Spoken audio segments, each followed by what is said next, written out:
So this is Merlin. He's a pied India blue peacock, so he's partially white. And then LT, he's a heritage bronze turkey, heritage breed. He's not a broad-breasted bronze. He looks quite like a wild turkey, but he's got more white in his feathers, in his tail feathers. You can see his beard. He's a couple years old. I think he's about 5 at this point.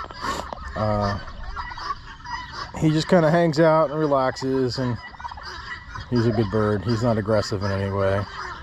We were going to breed turkeys and sell the pullets. We reconfigured that plan, and he's our only remaining one from that project. We do have one female broad-breasted white that we got for him as a mate, and she really has no interest in him. But he still gets into it with the peafowl, especially the boys. And he doesn't usually fight with Merlin here. He's usually fighting with some of the others. But it's spring. They're all feeling their oats. You can see we have quite a few guinea fowl.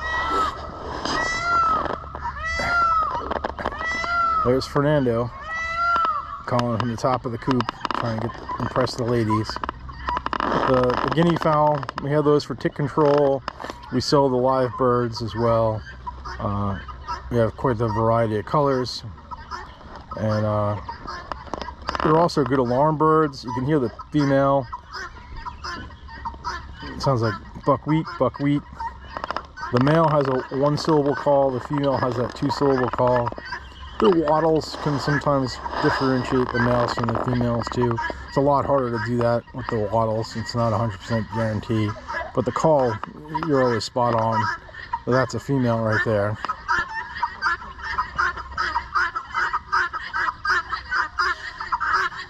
And it's mating season for them as well, so they're starting to pair up. Here comes a blonde peacock, guinea fowl. This is Natasha and Angel. Oh, sorry, that was Sunny and Natasha. And there are Sebastopol geese. A couple of Indian water ducks.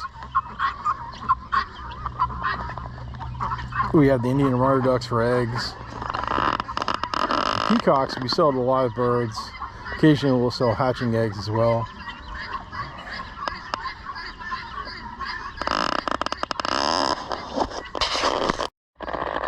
So we dumped the compost in a pile, but you can see it spread out a little bit.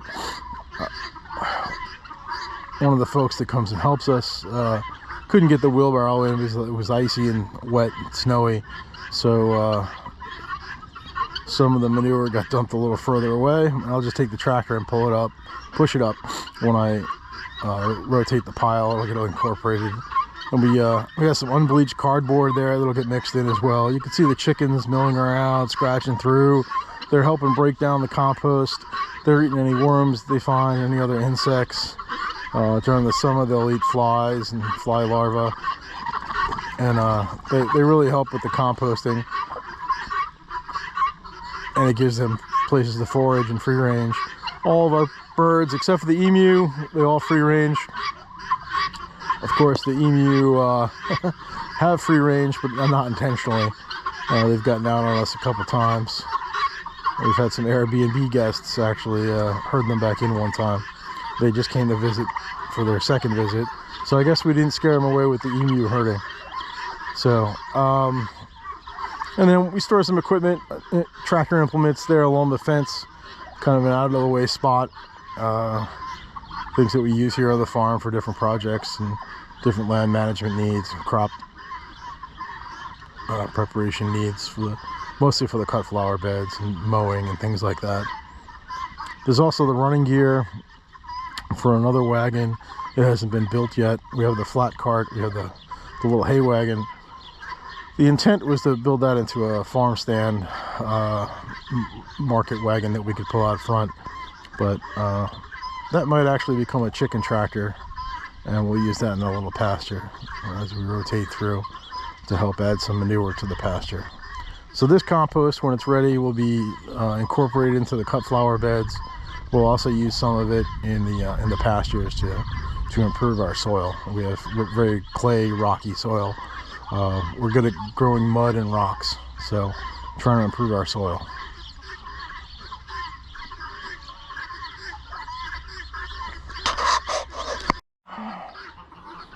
So this is our little vegetable patch. It's about, I don't know, 50 by 75 or so.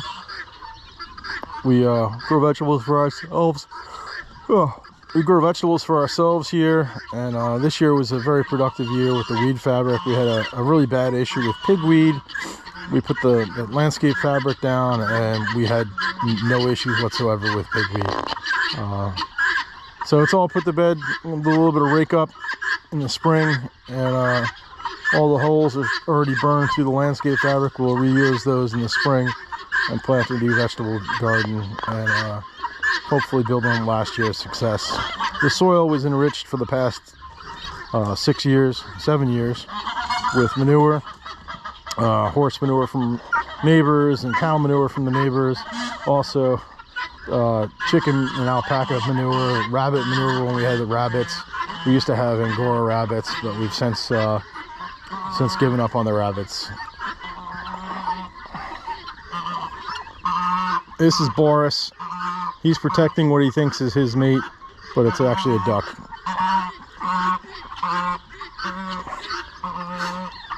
This is Fernando. He's oh nope, sorry, that's not Fernando. That's Merlin. That's not Merlin. Sorry. That's Harry. He's got the little white dot on his throat there. So he's our second oldest male peacock. These two are confused. One of our pied guineas, a blonde, some French pearls, and a lavender. Again, I was explaining how they we have them from alarm birds as well. They'll free range a little bit further out than the chickens typically. So if they come across a predator or something they perceive as a threat, they'll make an alert noise, and it gives the chickens trying to run for cover. It alerts us if we're out here. It alerts the dogs. They really do work great as a team. Hey, LT.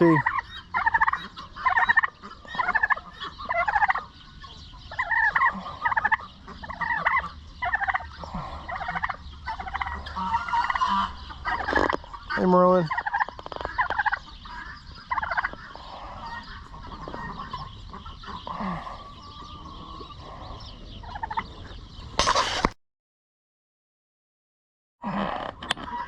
These are our coops. This yellow coop was the first coop we had. It's got an enclosed run. The geese and ducks like to stay in there. And LT roosts in the run there as well. There's one of our Russian Orloff chickens. We have some silkies and some other laying hens in that building over there. That was actually built as the for the ducks. We call it the quack shack, and the quack shack was built, you know, with ducks in mind, but the chickens have taken it over. No ducks or geese have actually ever stayed in that building. Little shade cover here for the chickens to get some cover, and a little protection from the hawks when they occasionally come around. That little tan doghouse looking building was, we call that the quack shack version of 1.0. When we only had 8 ducks, that was their shelter. But we've got several more now. So we built the new structure that they don't use. But the other birds are welcome to have quite happy with moving into that new building there.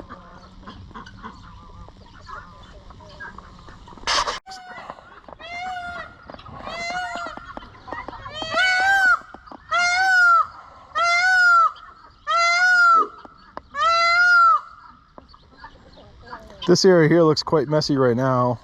It's winter manure compost. Of course, our picnic table with a broken chicken feeder on it.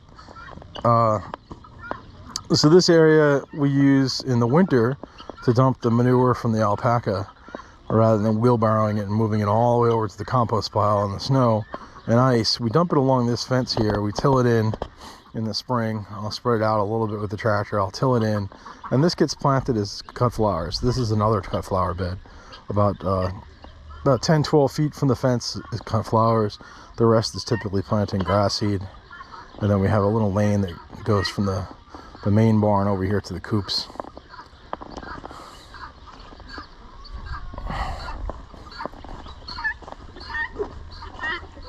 As you can see, we have projects started all over. I started to do the rewiring of the run here. I didn't get the last section done, so that kind of stopped when the cold weather came. We have the tarp up to block the wind, to provide a little bit of shade. It's more for wind at this time of year. The hardware cloth with the 1/2-inch opening is much more secure than what we had. We had a predator, actually a skunk, trying to get in. What we used to have was chicken wire. Chicken wire, really, poultry wire, really doesn't do anything other than keep chickens in. It doesn't stop predators. Most predators can tear right through it. And also a hole this size, a young mink or a weasel can pass through. They can certainly chew through it. There's fencing buried underneath, welded wire fencing so they can't dig underneath. Or it certainly slows them down, gives the dogs time enough to come over, alerts us. So that project will have to be finished. The top part is still chicken wire. That'll be changed out. The trim molding will be put back on. Here's our other little chicken run. This is mostly sand and a little bit of gravel. We used to have a drainage problem here, and it was always smelly. Now we put about 10 inches of sand down. That eliminated the drainage problem and eliminated the odor issue. It's worked out pretty well for us. Occasionally we have to scratch it up a little bit if the chicken feed starts to clump up. They like to waste a lot of chicken feed. We have our heated waters, a couple different chicken feeders. They prefer the pan feeders, but they do have a tendency to foul them up with their poop. So we're switching over to these tower type. They seem to work pretty well, and they stay full for more than just a few days. So we have drainage under the sand here, and it goes out into the gravel there in the alpaca yard, and then the corrugated pipe there will be buried with some of that fill from the pond, and then I'll put another layer of gravel on top.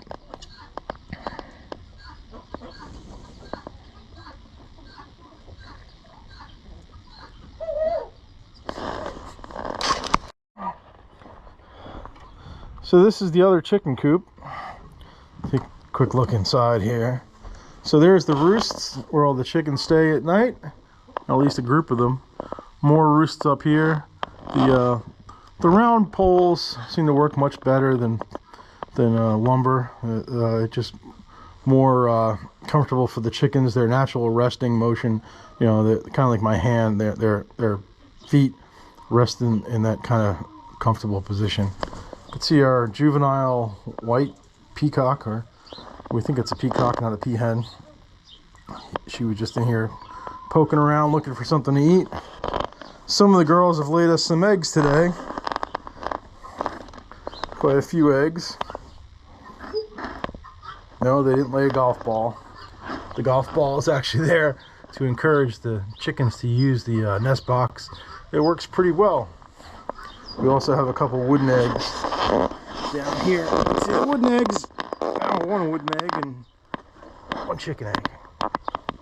So they work pretty well. Lately we've been getting about 3 dozen eggs a day.